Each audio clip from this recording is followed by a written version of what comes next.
Hello दोस्तों, कैसे हैं आप सब। आशा है कि आप सभी सकुशल होंगे। मैं हूँ सुनीता और आप देख रहे हैं ज्ञानवाणी। तो चलिए शुरू करते हैं आज की एक नई कहानी। एक बार की बात है, एक राजा को अपने राज्य का उत्तराधिकारी चुनना था और उसके 3 पुत्र थे। अब तीनों में वह योग्यता के अनुसार डिसाइड नहीं कर पा रहा था कि कौन सबसे श्रेष्ठ रहेगा। तभी उन तीनों में एक छोटी सी प्रतियोगिता करने का राजा सोचते हैं।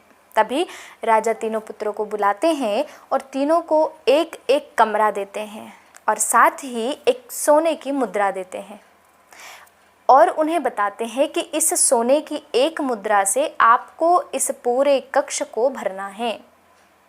तभी जो तीनों पुत्र होते हैं वह अपने अपने काम में बिजी हो जाते हैं। 2-3 दिन बाद राजा जो है उस प्रतियोगिता का परीक्षण करने के लिए उन तीनों पुत्रों के कक्ष में बारी बारी से जाता है। जैसे ही पहले बेटे के कक्ष के अंदर जाता है, वह देखता है कि बहुत सारा कचरे का ढेर पड़ा हुआ है। तब वह पुत्र से पूछता है ये क्या है। तो पुत्र बताता है कि पिताजी, एक सोने की मुद्रा से और क्या आ सकता था, मुझे तो यही उचित लगा तो मैं ये ले आया। तभी वह अगले बेटे के कक्ष में जाता है और जाते ही देखता है कि कुछ ज़रूरत के सामान जो उसकी आवश्यकता थी वह वो लेकर आ गया है। तभी उससे पूछते हैं कि यह क्या है। तब वह बताता है कि पिताजी, मेरी ज़रूरत की कुछ सामान थी और एक सोने की मुद्रा से इतना ही आ सकता था, इसलिए मैं इतना ही लाया। परंतु दोनों के जो कक्ष थे वो भरे हुए नहीं थे, यानी पूरी तरह उनको भरना था शर्त के अनुसार, परंतु वो पूरी तरह भरे नहीं थे। तभी वह तीसरे बेटे के कक्ष में जाता है और वह देखता है कि पूरा कक्ष जो है वह खाली है, उसमें कुछ भी सामान नहीं है। केवल उस कक्ष के चारों कोनों पर खुशबूदार पुष्प के छोटे छोटे पौधे लगे हुए थे जो वह कुछ दिन पहले ही खरीद कर लाया था और उसने वहाँ रख दिए और उन्हें रोज पानी देने लगा। तभी जो राजा होते हैं वह बेटे से पूछते हैं कि यह क्या है, मैंने तो तुम्हें कक्ष पूरा भरने के लिए कहा था परंतु कक्ष तो तुम्हारा पूरा खाली है।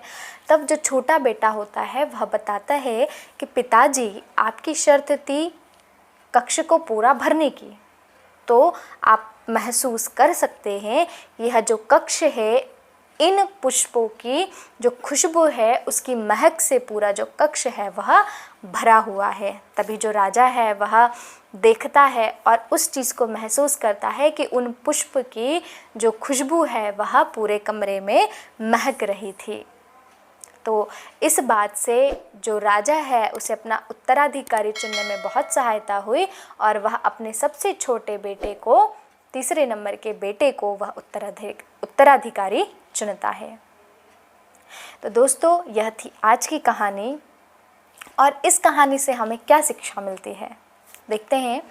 इस कहानी से हमें यह शिक्षा मिलती है कि ईश्वर द्वारा प्रदत्त इस सोने की मुद्रा रूपी हमें यह जो शरीर प्राप्त है, इसका उपयोग हमें कैसे करना है यह हमारे ऊपर डिपेंड करता है।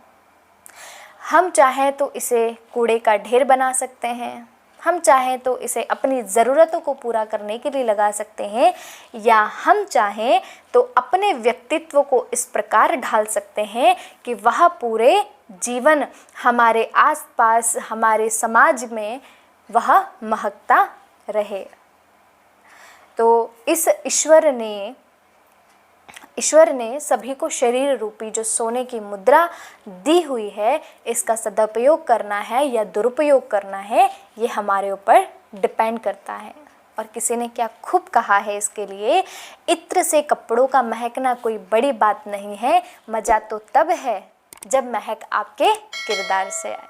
तो दोस्तों, यह थी आज की कहानी और मेरे कुछ विचार। यदि आपको मेरे वीडियोस, मेरी कहानियाँ यदि अच्छी लगती हैं तो प्लीज़ मेरे चैनल को सब्सक्राइब कीजिए, बेल आइकन को प्रेस करना ना भूलें जिससे मेरी वीडियोस सबसे पहले आप तक पहुँचे। तो चलिए फिर मिलेंगे एक नई कहानी और कुछ विचारों के साथ।